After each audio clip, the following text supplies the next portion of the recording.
I-verify lang po namin kung natuloy po ba yung pag-sign ng Philippine-UAE Memorandum of Understanding on Defense Cooperation. Confirmed, opo, napirmahan po.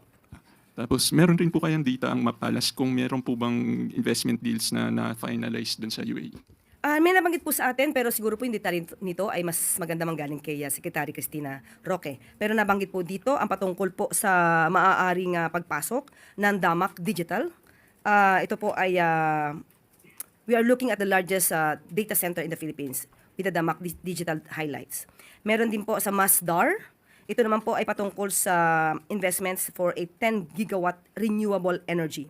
Pati po ang Abu Dhabi National Oil Company para naman po sa petroleum depot dito sa Subic or sa La Union. So, ilan lamang po ito sa mga napag-usapan. Pero ibibigay ko po ang katanungan ito para sa mas detaling sagot kay Secretary Cristina Roque.